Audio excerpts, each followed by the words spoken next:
Welcome back to my channel. Our word for today is Romans chapter 9 verse 1 to 5. I could wish that myself were cursed and cut off from Christ for my people's sake. Romans chapter 9 verse 3. The title for today is The Crowd. Men have found to resist the most powerful monarchs and to refuse to bow down before them. Observe philosopher and author Hannah Arendt, 1906 to 75. She added, "Few indeed have been found to resist the crowd, to stand up alone, misguided masses, to face their implacable frenzy without weapons. As a few Arendt witnessed this firsthand in her native Germany. There's something terrifying about being rejected by the group. The Apostle Paul experienced such rejection. Trained as a Pharisee and a rabbi, his life was turned upside down when he encountered the resurrected Jesus. Paul had been traveling to Damascus to persecute those who believe in Christ. Acts chapter 5, verse 9. After his conversion, the apostle found himself rejected by his own people. In his letter, we know as 2 Corinthians, Paul reviewed some of the troubles he faced at their hands, among them beatings and imprisonment. Chapter 6, verse 5. Romans. Rather than responding to such rejection with anger or bitterness, Paul longed for them to come to know about Jesus too. He wrote, "I have great sorrow and unceasing anguish in my heart, for I could wish that I myself were cursed and cut off from Christ for the sake of my people." Romans chapter 9, verse 2 to 3. As God has welcomed us into His family, may He also enable us to invite even our adversaries into relationship with Him. How have you responded when you experience exclusion? What makes rejection so hard? Loving God, help me point others to you and a place in your kingdom, despite personal hurt or disappointment. Now, as we read this, according to Apostle Paul, he experienced such rejection. He was a Pharisee and a rabbi, and Paul was, his life was turned upside down, and he encountered the resurrected Jesus. He traveled to Damascus to persecute those who believe in Christ at that time. After his conversion, the apostle found himself rejected by his own people. In his letter, we know 2 Corinthians, Paul reviewed some of the troubles he faced at their hands, among them beatings and imprisonment. Chapter 6, verse 5, Romans. So as a Christian, sometimes like in our family also, if we converted to a Christian, to accept Christ as a new creature, everything is passed away. We're not actually changing religion or joining our organization or joining anything else. It is a personal relationship with Christ. But sometimes in our family members, they rejected us because of our belief. But we must continue to pray for them and share the word of God to them, the good news, so they could know the truth, and the truth will set them free. We read the word for today. The apostle was even getting beatings. He was beat up and suffered, rejected, and he has great sorrow and unceasing anguish in his heart, that he wished that he be the one cursed and cut off from Christ, not the people that he want to have to share. He has beatings and even in prison. He has anguish in his heart because he loves his people. He wants them to know Jesus. At first, he doesn't know Jesus.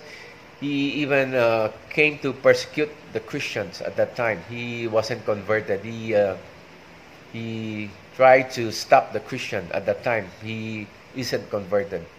And once he knows Christ, he was converted, and he knows what is the right. So he tried to share to his people. Then the people he loved, his own people, rejected him. Like in our life, sometimes we'll encounter those things, but we will continue to pursue and share the word of God to them to have salvation. Now, if you are watching my video for the first time, nothing happened by accident. God is omnipresent. His Holy Spirit, Jesus sent, is everywhere. And He's omnipotent, all-powerful, and He's omniscient God. He knows what's in our heart, what's in our mind, what we're thinking right now. This is the time for you to, like Paul the Apostle, to accept Christ as Lord and Savior. Because we don't know when we will die. We could die suddenly, immediately, by heart attack.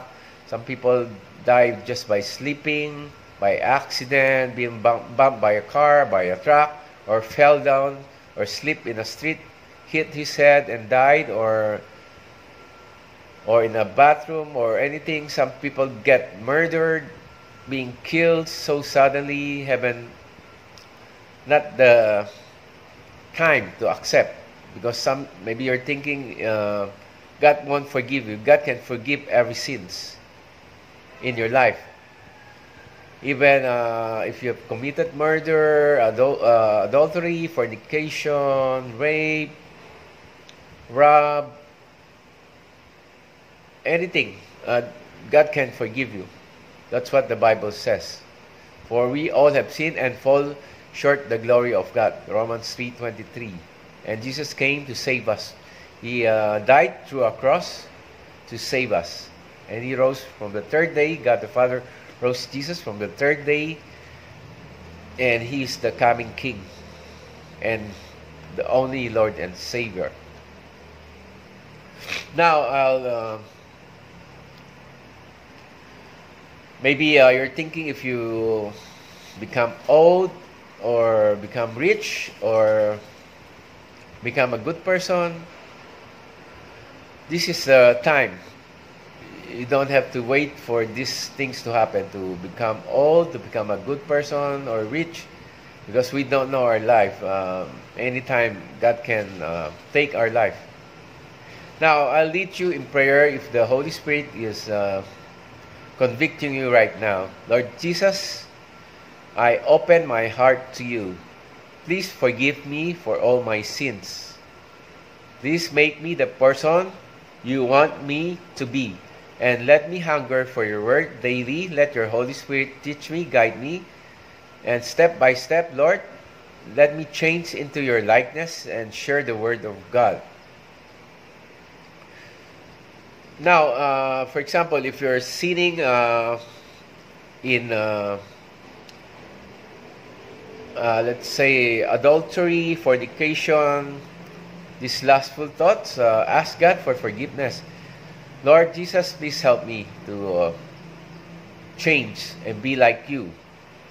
Day by day, step by step, God will change you as you grow into His likeness, as you study His word and surrender everything to God. Now, if you're smoking marijuana, shabu, heroin, cocaine, taking drugs, drinking excessive alcohol. This is sin. Cigarettes.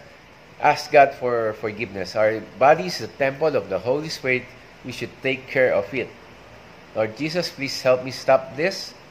And if you're having a relationship with man and man, woman and woman, this is a sin, abomination in the sight of God, because God created man and woman, not man and man or woman and woman to have relationship. This is form of abomination, sin. Ask God for forgiveness to help you. Cheating, lying, this is also sin. Gambling, also sin. Ask God for forgiveness if you cannot stop gambling. Like we have nowadays online playing games, a lot of games, being addicted. This is form of idolatry, sin. Gambling, ask God for forgiveness. And if you're consulting witchcraft, astrology, horoscope, feng shui, this is also sin.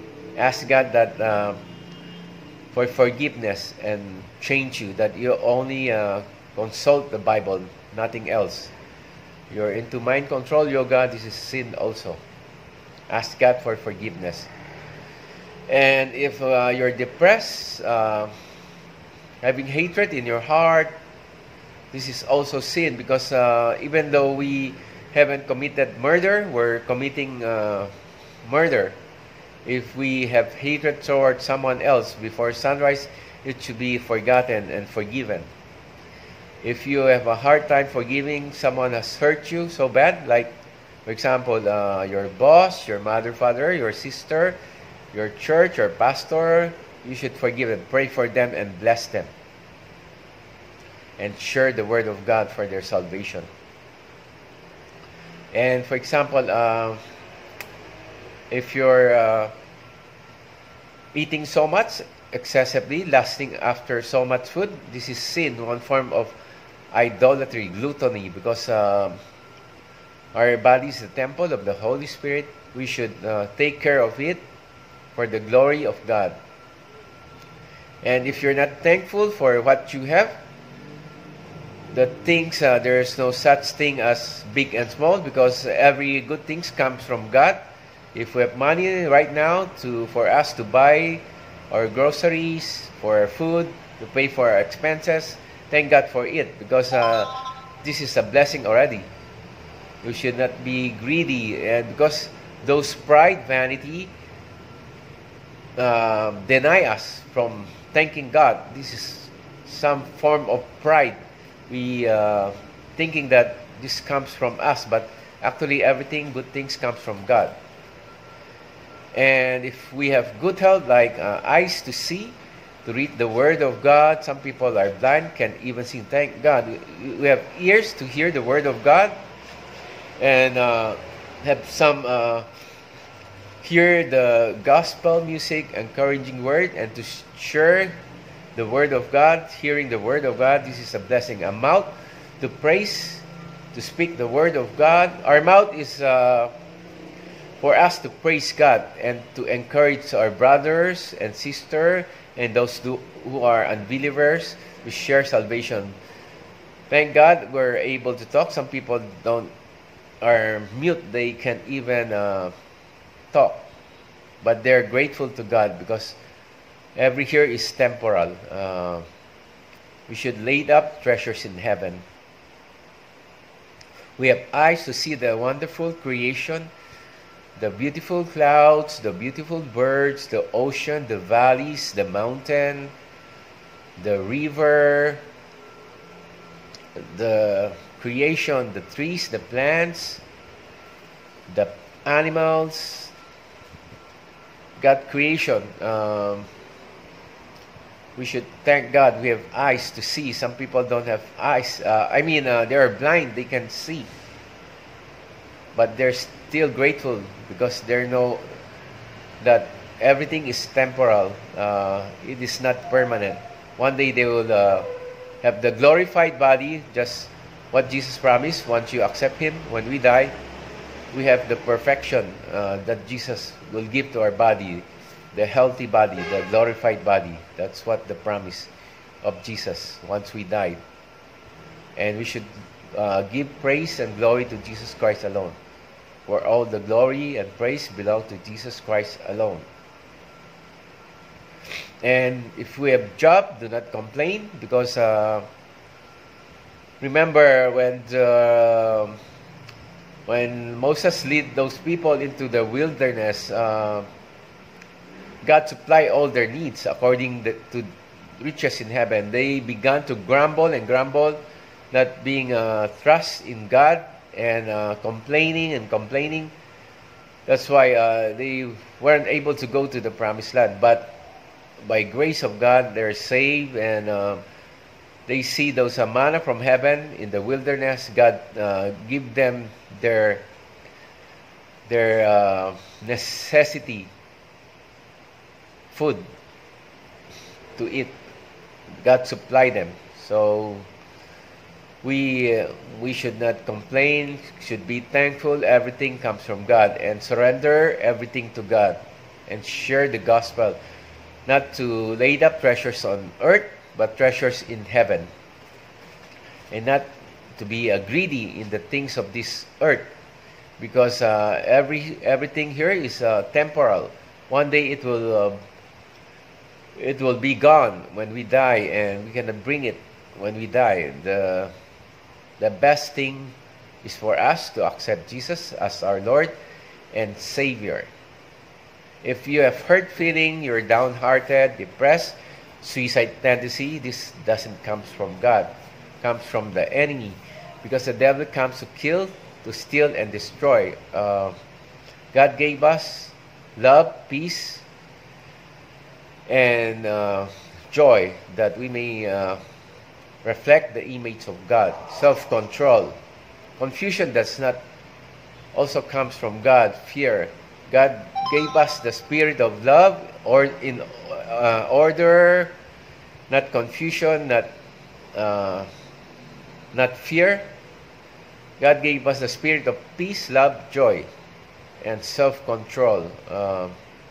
So this confusion, fear, worry, suicide tendency does not come from God, comes from the enemy, because the devil comes to kill, to steal, and destroy. Now, I'll pray for you, because prayer is like this: yes, no, and wait. Sometimes we read the Bible, those who are blind, deaf, mute, they were miraculously healed by God. They were able to see.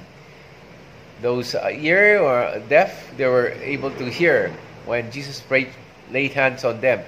And mouth, those who are mute, they were able to speak. And those crippled, they were able to walk. And those who have leprosy, they were being healed. So this is the same. Jesus is the same yesterday, today, and forever. Prayer is like this. We need to have faith. The meaning of prayer, we surrender to God. We die to ourselves daily and become like Christ. And prayer is like this: yes, no, and wait. Yes, as I mentioned, it sometimes heal miraculously. Sometimes we have to wait. It takes God's timing, because God told us to have hope and faith always. If we don't have faith, pray for faith, and to pray without ceasing. That's why you should continue praying once we're still alive, and continue to hope we will get healed. And sometimes people don't get healed. God has His own reason. Anyway, our life, because here is only temporal. It's how, no matter what, like the word for today is, no matter how suffering that Paul has, he knows he's looking to have, in the future, to have eternal life with Jesus, that he will be saved and have the glorified body and the rewards in heaven, mansions in heaven that Jesus promised. Now, I'll pray for those who are sick right now. I pray for those who have heart disease, lung disease, lung disease, liver disease, kidney disease, In the name of Jesus, I cast all this out. Be healed. Begin to thank Jesus and give glory and praise to Jesus. God told us to pray for one another. It's not, I'm better than you. I need Jesus because I'm a sinner like you. It's not that I'm better. I'm just like you as a sinner, saved by Jesus. But Jesus commissioned us to share the gospel and pray for those who are sick. And every praise should be to Jesus Christ alone. He deserves all the praise and the glory. The Holy Spirit will touch you. I pray for those who are hurt in the body, like depressed, suicide tendency, having this confusion, fear, and worry. I cast those fear, worry, confusion, fear in the name of Jesus. I cast all this out. In the name of Jesus, be gone. Be healed in the name of Jesus. We give you all the praise and the glory, Lord Jesus. You deserve all the praise and the glory. Now, thank you for watching. Please continue to pray for your family, those who have not accepted Jesus yet to their life, because today is the day of salvation. God does not a